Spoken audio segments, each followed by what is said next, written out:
राष्ट्रीय अध्यक्ष जे.पी. नड्डा यांची भेट घेतलेली आहे, नेमकी काय चर्चा आहे? राज्यसभेच्या निवडणुकाही तोंडावरती आहेत. कालची भेट ही एकूणच लोकसभेच्या दृष्टीने आम्ही काय तयारी करतोय या संदर्भात त्यांच्याशी चर्चा केली आणि त्या दृष्टीने पुढच्या गाईडलाईन्स म्हणजे आता आम्हाला युती करायची आहे तर त्यातल्या सीट शेअरिंग कधीपर्यंत आमचं पूर्ण झालं पाहिजे अशा सगळ्या गोष्टींवर मी चर्चा केलेली आहे. त्यामुळे काही फार वेगळी अशी काही चर्चा त्याच्यामध्ये नाही.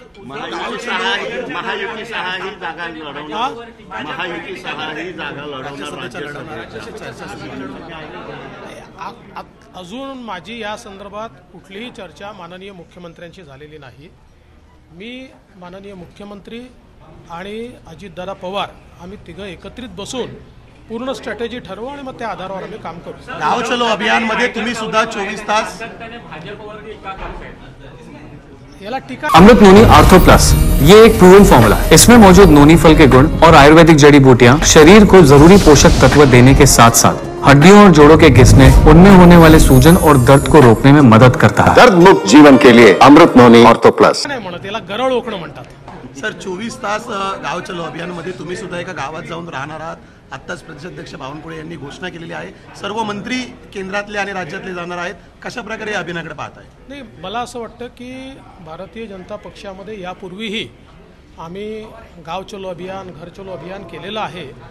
आता पुन्हा नव्याने आम्ही ते करतोय आणि मला असं वाटतं यावेळी हा एक देशातला रेकॉर्ड असेल की कुठल्याही पक्षाचे नेते आणि कार्यकर्ते हे 100% गावांपर्यंत पोचले आणि त्या गावात राहिले. एक प्रकारे आमच्या प्रधानमंत्र्यांचं जे स्वप्न आहे की आपला कनेक्ट हा शेवटच्या माणसाशी असला पाहिजे, तळागाळाशी असला पाहिजे. मला असं वाटतं तेच यातनं आम्ही साधण्याचा प्रयत्न करतो. महाविकास आघाडीची आज बैठक आहे मुंबईमध्ये आणि जागा वाटपावरती अंतिम शिक्कामोर्तब होणार आहे. आज प्रथमच प्रकाश आंबेडकर सुद्धा या बैठकीला आहेत. तगडं आव्हान दिसतंय महायुती समोर. चांगलं आहे, करू दे त्यांना.